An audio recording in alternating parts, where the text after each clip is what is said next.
हैं quality education बिल्कुल free of cost. और ये चैप्टर्स हमारे होने वाले हैं एनसीईआरटी सीबीएसई बोर्ड नैतिक शिक्षा कक्षा 2 का।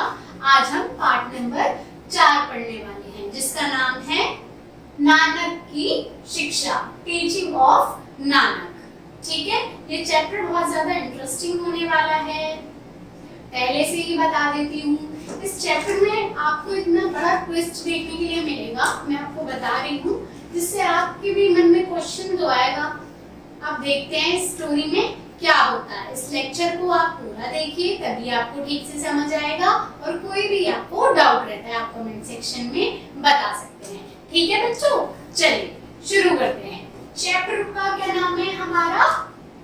नानक की, एक सेकेंड, चैप्टर का क्या नाम है हमारा? नानक की शिक्षा, टीचिंग ऑफ नानक। हम नानक के बारे में जानेंगे। अब आप सब में बहुत से बच्चों ने ये तो सुना होगा गुरु नानक जी, तो आज हम गुरु नानक जी के बारे में ही जानेंगे। और उनके साथ एक बहुत ही ज्यादा बढ़िया सा किस्सा हुआ था जिसके बारे में ये पूरी स्टोरी है। पहले हम जानेंगे गुरु नानक जी कौन थे, कैसे थे, और फिर उसके बाद वो स्टोरी मिलेगी हमें। ठीक है, चलिए शुरू करते हैं।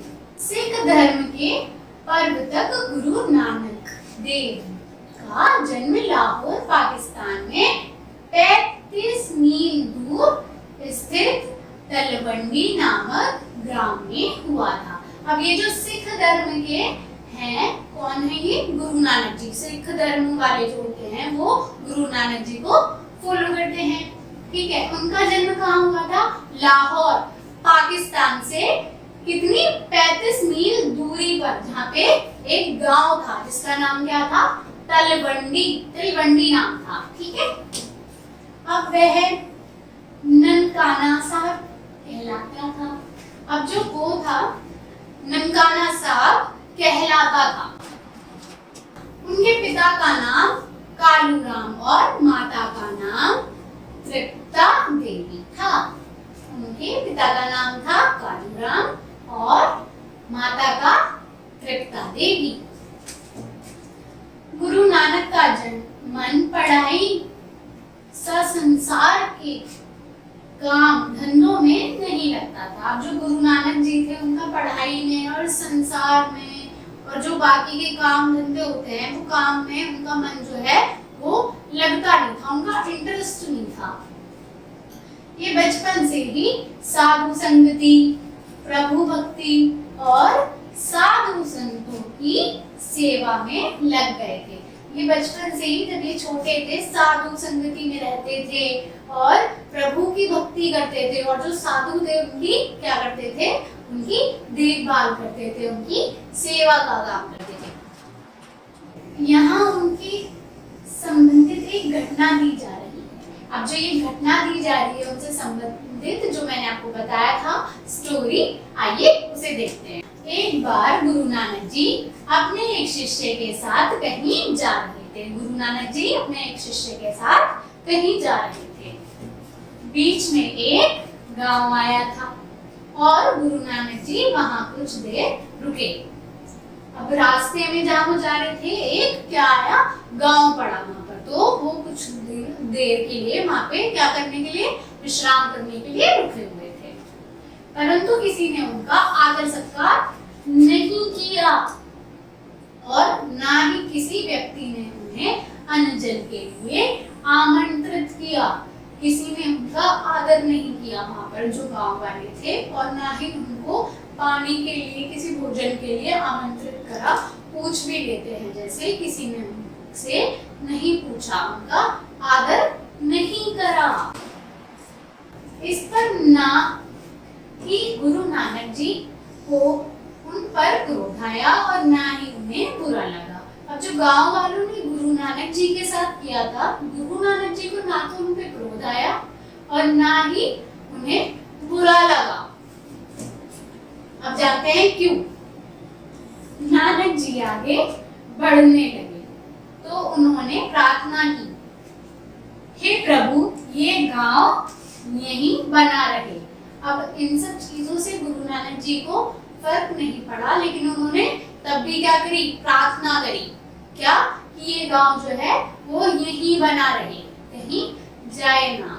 अब इससे आपको कुछ लग रही है बात ऊंची नीची? आइए देखते हैं। गुरु नानक जी ने अपनी पोटली बांधी और अपने शिष्य को लेकर आगे बढ़ गए। जो गुरु नानक जी थे उन्होंने अपनी पोटली बांधी और अपने जो उनके साथ शिष्य थे उनके साथ आगे चल दिए अपने रास्ते पे।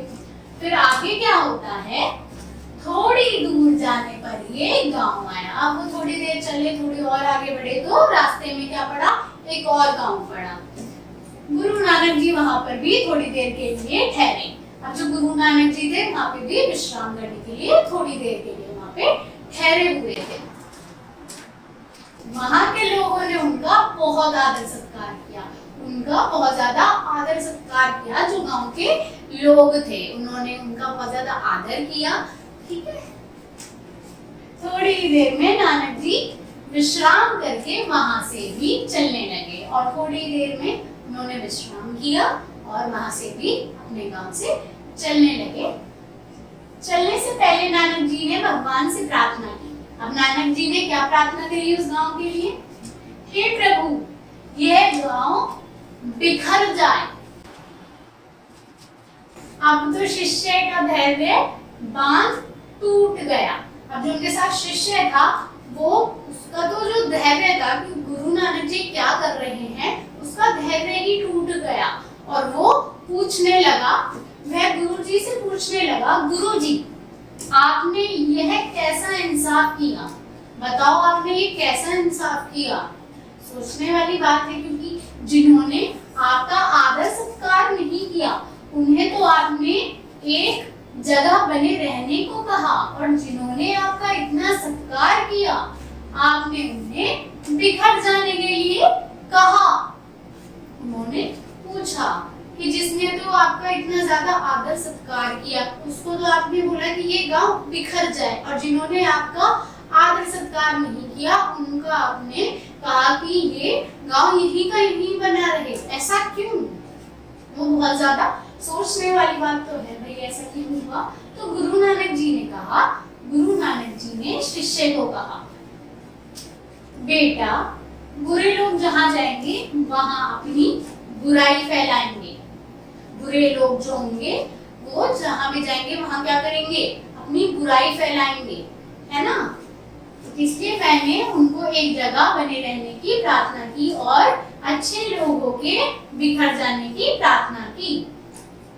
इसलिए भी मैंने प्रार्थना करी कि जो बुरे लोग हैं उनका जो गांव है वो वहीं बसा रहे और जो अच्छे लोग हैं उनका गांव बिखर जाए, इसलिए कि क्योंकि अच्छे लोग जहां जाएंगे वहां अपनी अच्छाई फैलाएंगे, है ना। सही बात, जहां बुरे लोग जाएंगे वो क्या करेंगे, सारे में बुराई फैलाएंगे, और जो अच्छे लोग हैं वो अच्छाई फैलाएंगे। इसलिए गुरु नानक जी ने उनके लिए ये प्रार्थना की थी कि वो बिखर जाएं, वो सभी जगह जाएं और अपनी अच्छाई फैलाएं, ताकि अच्छाई बढ़े, बुराई नहीं, है ना। समझ आया आपको? गुरु जी की बात सुनकर शिष्य ने सत सत प्रणाम किया और वे दोनों आगे पेड़। उसके बाद गुरु जी की बात सुनकर शिष्य ने उन्हें शत शत प्रणाम किया और वे दोनों आगे चल पड़े। अब जो उनके साथ जो शिष्य था उन्हें बहुत ज्यादा क्या किया, प्रणाम किया, उनको बहुत ज्यादा आदर किया उनकी श्रद्धा से, है ना, कि गुरु नानक जी इतना अच्छे हैं तो उनका आदर किया। अब इस स्टोरी से हमें क्या शिक्षा मिलती है बताओ?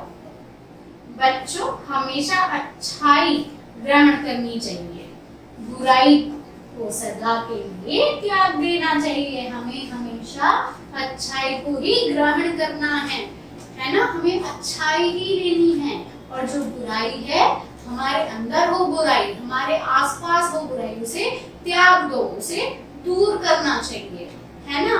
बहुत ही अच्छी स्टोरी थी, बहुत ही कुछ हमने गुरु नानक जी के बारे में आज हमने जाना।